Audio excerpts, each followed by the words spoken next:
Yo me enteré de todo. Muy bien, pues hoy nos visitan el gerente y el vicepresidente del Colegio Territorial de Administradores de Fincas de Málaga y Melilla, que yo no sabía hasta hace poco que era un colegio único para ambas ciudades. Fernando Pastor, gerente, muy buenos días. Buenos días, y Luis Camuñas, vicepresidente, que han venido para hablarnos de los objetivos de esta institución. Que como gran novedad ha incorporado la figura del gerente en sus estatutos en este año, Fernando, ¿no? Una figura que no existía y que, bueno, a raíz de las últimas elecciones en diciembre se incorporó. ¿Cómo ha sido pues este cambio?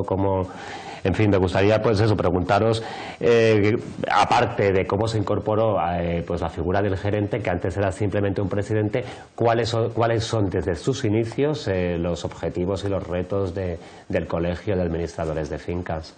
Pues el incorporar la figura del gerente ya ha sido porque la Junta de Gobierno de todos los colegios profesionales son organismos un poquito antiguos, y el crear la figura gerente, y en este caso la Junta de Gobierno ha depositado la confianza en mí para ocupar ese cargo, pues es por intentar darle un poco más movimiento al colegio y enlazado con las prioridades que nos hemos marcado en este equipo, ¿no?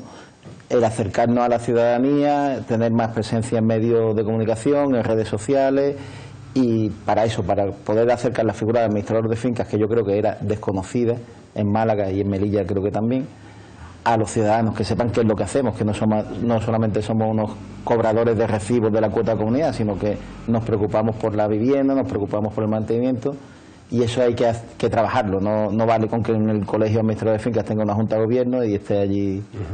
¿Y qué es lo que hacéis exactamente? ¿Para qué sirve un colegio de administradores de fincas y cuál es, en fin, el rol principal dentro de la sociedad, ya no solo, como tú decías, a la hora de cobrar recibos pues en las comunidades de vecinos y tal, sino dentro de la sociedad? ¿Para qué sirven? ¿Para qué le puede servir a un ciudadano de a pie?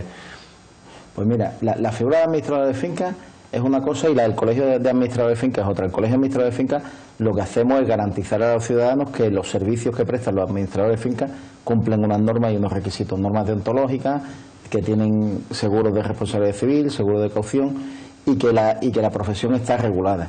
Entonces los administradores de fincas colegiados nos obligamos a atender esas normas o a cumplir esas normas. ¿Y qué hace el administrador de fincas para los ciudadanos? Pues en principio cuidar el bien más preciado que tienen, ¿no? Que es la vivienda, que cualquier españolito de a pie tenemos una hipoteca, que nos casamos con la hipoteca más que con la mujer o con el marido, y tenemos la hipoteca de toda la vida, y esa hipoteca lo que estamos haciendo es pagar el piso o la casa que hayamos comprado, y alguien se tiene que preocupar de que eso funcione, de que funcione el edificio, que el administrador es, si en las sociedades modernas que cada uno vamos a lo nuestro, ¿no? Al final tiene que haber alguien responsable de que funcione la luz, funcione el ascensor, esté revisado la inspección técnica del edificio, haya revisiones de electricidad, los ascensores, las piscinas, y todo eso es lo que hace el administrador de fincas. ¿Toda esta labor va dirigida al propietario o también al inquilino? La labor del administrador de fincas va dirigida al propietario, porque el inquilino realmente es un cliente del propietario, y nosotros las relaciones que tenemos, a pesar de que los inquilinos viven en la comunidad, nosotros la relación legal que tenemos es con el propietario de la vivienda. Mira, Jaume, vamos a dejar aquí un momento, señores, si me lo permiten, la entrevista, porque tenemos que dar... Continuamos. Una pregunta para Luis. En fin, es evidente que el escenario inmobiliario, hipotecario, todo lo que envuelve el mundo de la propiedad ha cambiado notablemente en los últimos años, y me gustaría saber de qué forma o si hay algún tipo de diferencia en la actuación en este nuevo escenario por parte de vuestra entidad. Me imagino que una de las primeras cosas con las que os habéis encontrado es con la morosidad, ¿no? Pues sí, ciertamente, prácticamente de 2008 hasta nuestros días, cuando ya empieza a agudizarse el fenómeno de la crisis en el sector inmobiliario, quizá en el que más, pues efectivamente el magisterio de la profesión, como a mí me gusta decir, se complica especialmente, porque cosas que eran de suyo, lo ha dicho antes Fernando, la conservación ordinaria de los edificios y demás, se dificulta especialmente por lo que tú has dicho. La morosidad es una rémora importante en nuestro gremio, porque otras obligaciones económicas tienen que ser atendidas y, sin embargo, el pago de la cuota de comunidad a veces se tiene la percepción por parte del ciudadano de que se deja de pagar la comunidad y no pasa nada. Los suministros te cortan el suministro de luz, de agua, de teléfono, la hipoteca, ni que decir tiene que no se puedes atender si no te quieres ver abocado a esto de los desahucios. Pero la comunidad se tiene la percepción de que se deja de pagar y que no ocurre nada, por lo menos no a corto plazo. Entonces, esa dificultad pues ha hecho mucho más complicada la llevanza de los asuntos de los edificios, pero bueno, de alguna manera ha puesto más en valor la figura del administrador. Había muchas comunidades, y aún las hay, que se autoadministran. Es decir, un vecino, el presidente de la escalera, administra la finca y aparentemente no con mucha dificultad técnica, porque los recibos se pagan y es una administración, vamos a decir, amateur, y que no plantea unas dificultades técnicas importantes. Es menos transparente, por tanto, ¿no? Me imagino. También, sí, yo diría que sí, porque se hace todo un poco, pues, al mejor y leal saber y entender el que lo hace, pero sin conocimiento técnico, y por tanto las garantías son más reducidas, en mi opinión.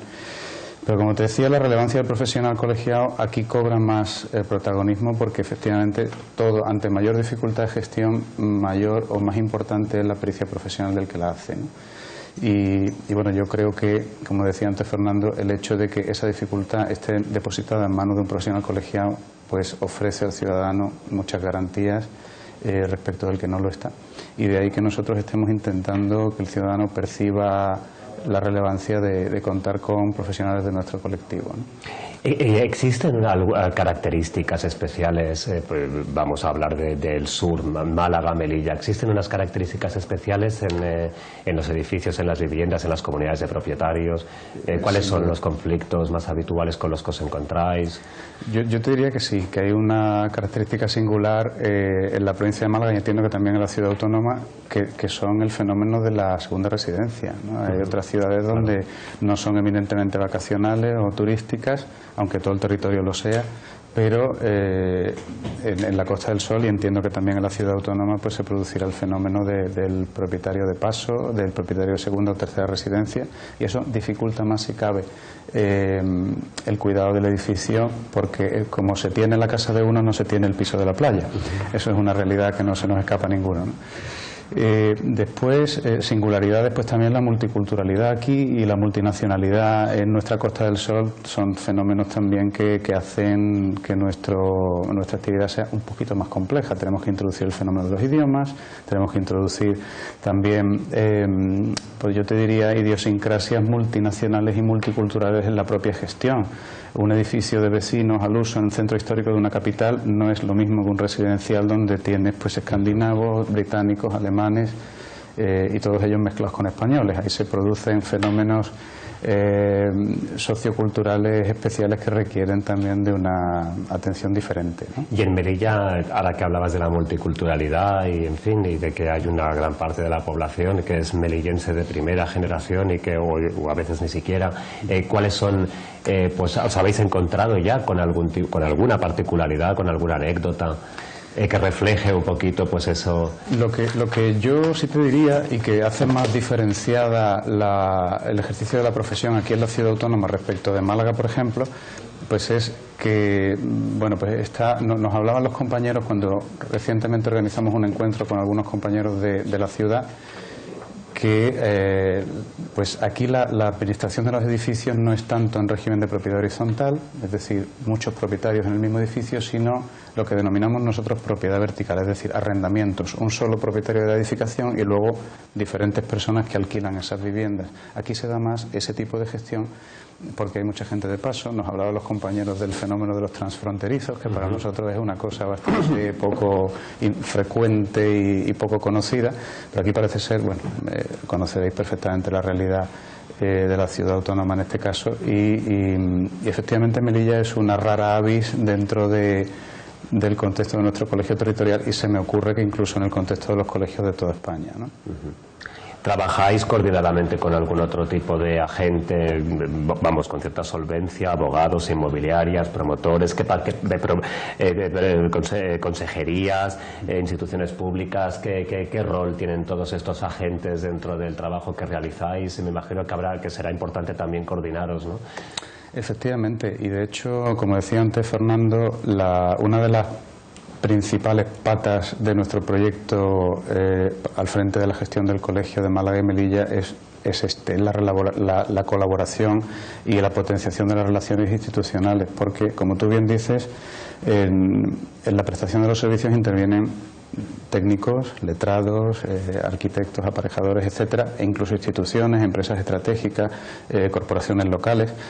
Y nosotros estamos potenciando especialmente entablar relaciones de colaboración, convenios de colaboración, tanto con entidades públicas como privadas, para que pues se favorezca la interacción y las relaciones para nuestros administrados y puedan gozar de, bueno, pues no te voy a decir privilegio, es una palabra un poquito excesiva, pero sí de ciertas prerrogativas y de ciertas ventajas y garantías adicionales a la hora de que los servicios se presten a través de un administrador colegiado. La colaboración institucional con nosotros es definitivamente capital. Los ayuntamientos y los gobiernos de la ciudad autónoma, en este caso, parece que se han dado cuenta de este fenómeno y utilizan a los administradores como correa de transmisión para llegar al ciudadano. Como le gusta decir a nuestro gerente, nosotros con un clic podemos llegar, cada uno de nosotros con nuestros despachos, podemos llegar a centenares o algunos miles de propietarios, de ciudadanos en definitiva, y podemos ser un vehículo de comunicación y de gestión muy útil para las entidades locales, ¿no? En estos últimos días, y me gustaría saber un poquito la opinión de los dos, aunque me imagino que no os afecta directamente o sí, no lo sé, he escuchado hablar sobre las nuevas leyes que se están impulsando desde la Junta de Andalucía o desde Canarias, que de alguna forma facilitan la expropiación de viviendas embargadas por el banco en beneficio de dárselas a las familias en riesgo de exclusión. ¿Cómo os afecta? No. ¿Qué os parece? ¿Si os parece bien? ¿Qué utilidad le veis? Nos afecta y mucho porque se está vendiendo o se ha vendido desde la Junta de Andalucía que es para embargar la vivienda de los bancos, pero también es para embargar la vivienda de las sociedades. Es decir, en el proyecto de ley lo que habla es de personas jurídicas. Personas jurídicas, una sociedad limitada que tú hayas constituido como una sociedad patrimonialista con los ahorros de toda tu vida y tengas hayas comprado algunos pisos, una segunda residencia, lo típico que una persona de Madrid haya comprado un piso en Marbella para veranear y ese piso lo tenga a nombre de una sociedad, ese piso no lo ocupa durante más de 6 meses, está en el riesgo de que se lo embarguen, o que lo multen con 9.000 euros, ¿no? Entonces nos preocupa y mucho. Yo creo que es excesivo y que la Junta de Andalucía, en este caso, que es lo que nos atañe a nosotros, en Canarias, pues bueno, también parece que han copiado la idea, pero es la Junta de Andalucía que es la que nos preocupa o la que nos perjudica a los clientes, porque al final hay muchos clientes que son sociedades que lo que hacen es dejarle al administrador de finca que le gestione esa vivienda. Entonces, esa medida lo que crea, lo primero que crea y lo que ha creado, que de hecho se han aprovechado los portugueses, desde Portugal se ha filtrado una noticia en Inglaterra, es decir, han mandado nota de prensa a Inglaterra diciendo la inseguridad jurídica que hay para los propietarios que compren vivienda en España y las dejen vacías, a no ser que sean personas físicas, pues lógicamente es malo, y es malo para el mercado inmobiliario que tenemos ahora, y la Junta de Andalucía tiene muchas viviendas todavía, en los institutos municipales de vivienda tienen muchas viviendas sin ocupar, que primero vamos a ocupar las viviendas públicas que las hemos pagado entre todos los ciudadanos, y cuando tengamos todo lleno, lógicamente esto es un mal social, no nos gusta a nadie que haya personas que se queden en la calle, pero cuando tengamos todo lleno, todas las viviendas sociales de la Junta de Andalucía y de los ayuntamientos, empecemos a buscar otras soluciones, pero primero vamos a hacer eso, ¿no? Pero yo me refería más que a las casas que corren riesgo de ser expropiadas por estar desocupadas más de 6 meses, aquellas que han sido embargadas por el banco y que se ofrecen a las familias en riesgo de exclusión. Vale, esas se ofrecen con un alquiler social. Yo creo que es una medida. Aquí siempre, como vemos que atacan al grande, nos gusta a todos, ¿no? Es decir, ¿a quién atacamos? A los bancos, que son los que se quedan con las casas, y le obligamos a que la ofrezcan a las personas con determinada renta y en determinada situación, que se la ofrezcan con un alquiler social. Esa medida yo la considero buena, esa sí la considero buena, porque, bueno, al final lo que estamos ayudando a unas personas que están pasando una determinada racha mala, porque si estamos con 6 millones de parados es porque hay muchas personas, en todas las familias tenemos algún parado, ¿no? Yo eso sí considero que es bueno. María José. Nada, estaba pensando ahora mismo, mientras hacías estas preguntas, que si tenemos que centrar los dos problemas básicos que tiene este país ahora, es el desempleo y la vivienda. Yo supongo que para un organismo como el suyo esto no es nada halagüeño, ni mucho menos fácil, ¿no?, en una situación como la que se vive en este momento en España. Efectivamente. De hecho, uno de los problemas, tú lo has dicho perfectamente, los dos problemas principales son el paro y la vivienda. Por el hecho de que la vivienda es un problema social, el gobierno está impulsando una ley de servicios profesionales que, bueno, lo que hace es liberalizar la prestación de los servicios, auspiciada por la ley ómnibus de la Unión Europea, y nosotros desde los colegios profesionales estamos luchando porque la profesión que nosotros hacemos siga siendo obligatoria la colegiación. ¿Por qué? Porque creemos que se garantiza un bien social de las personas, un bien que el gobierno pretende en el anteproyecto de ley que ha hecho, lo que pretende es que solamente sea obligatoria la colegiación en las profesiones que tengan algo que ver con la seguridad de las personas. Nosotros, administradores, garantizamos la seguridad de las personas cuando estamos garantizando que el edificio esté bien mantenido y que cumpla todas las normativas. Entonces, en esa preocupación, en esa doble preocupación de paro y vivienda, nosotros queremos hacer ver a la sociedad que somos imprescindibles en el mantenimiento de sus viviendas. ¿Qué actividades en fin, formarán parte de este mandato, de esta legislatura, por llamarlo de alguna forma? ¿Vamos a ver algún tipo de actividad específico, como abierta a la gente para daros a conocer? Bueno, nosotros lo primero que hemos hecho es activar las redes sociales para que todo el mundo pueda participar. Tenemos un consultorio mensual en el diario La Opinión en Málaga. Tenemos en el Diario Sur, también hemos abierto una ventanita con una microsite para que la gente pueda preguntar. Cualquier ciudadano puede, sus preguntas tanto de su comunidad de vecinos como de sus propiedades que tengan en alquileres. Y en la propia página web del colegio, que la estamos desarrollando, porque tenemos una página web pero creemos que es un poco obsoleta también, la estamos cambiando y modernizando. Vamos a tener un consultorio online con un plazo de 24 horas que cualquier propietario se puede acercar ahí, preguntar, y en 24 horas un administrador de fincas colegiado le va a responder a la consulta que haya hecho. Eso es fundamentalmente a nivel de la ciudadanía. Estamos haciendo campañas de publicidad para que la gente nos vaya viendo, y a nivel del colegio pues lo que estamos potenciando es la formación continua. El viernes que viene empezamos ya con un foro de seguridad en Málaga que creo que va a ser importante y creo que va a tener buena aceptación entre los colegiados. De hecho ya hay bastante inscritos. En mayo empezamos con un curso práctico, y lo que queremos fomentar mucho es la formación continua, que es una forma de garantizarle a los ciudadanos que los profesionales que la administran saben lo que hacen. Por lo tanto, vosotros estáis en Málaga, pero gestionáis también las fincas en Melilla. Cualquier propietario, cualquier presidente de una administración de fincas que tenga cualquier duda puede dirigirse a vosotros mediante todos los medios que habéis dicho, teléfono, web, tal, y me imagino que la mayoría de las cosas se pueden solucionar, o como mínimo podemos empezar a solucionarlas, pero existen otras particularidades, como por ejemplo, pues no sé, que de pronto pues el presidente de una escalera ha permitido que se haga pues un añadido en una azotea, prácticamente que se construya un chalero en la azotea, luego llega el presidente y lo denuncia. Entonces, este tipo de cosas me imagino que además, sobre todo en el sur de España, se han dado mucho en los últimos tiempos, y esto ha generado multas tal, que están medio paralizadas. Esto, como me imagino que os lo estaréis encontrando continuamente, ¿no? Claro, eso, porque como mínimo en Melilla ocurre. Eso en Melilla y en Málaga, porque lo que tú has dicho, al sur tenemos esa suspicacia, ¿no?, de hacer cosas que a lo mejor no debemos y aprovechar situaciones. Que el presidente de las escalera es amigo, ¿qué tal? Eso es uno de las principales. De hecho, antes cuando habéis hablado con Luis con los organismos que colaboramos, con el Colegio de Abogados de Málaga, estamos a punto de firmar un acuerdo, ya tenemos el borrador hecho. Vamos a participar en un tribunal de arbitraje y de mediación. ¿Por qué? Porque yo creo que uno de los pilares fundamentales de nuestra profesión es la mediación entre vecinos. Antes habéis hablado también con Luis de los conflictos de los vecinos, conflictos de ruido, de obras no consentidas. El administrador de finca tiene que estar ahí en medio para mediar en esos conflictos antes de llegar a los tribunales, que los tribunales sabemos todos que están colapsados. Claro.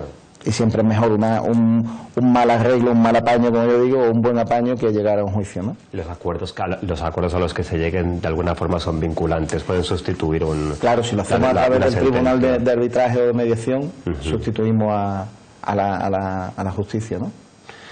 Pues muy bien. ¿Hasta cuándo os quedáis en Melilla? Nos quedamos hoy, nos volvemos a Málaga rapidito. Os agradecemos que nos hayáis invitado a participar en vuestro programa y estamos abiertos a que si queréis cualquier cosa o necesitáis o os piden vuestros oyentes o vuestros telespectadores un consultorio, nosotros con compañeros de aquí de Melilla podemos ofrecerlo. Ah, mira, pues eso hay que tomar nota, que eso no está nada mal. Interesante. Sí, sí. Lo estamos haciendo con otras televisiones locales y la verdad que están teniendo éxito.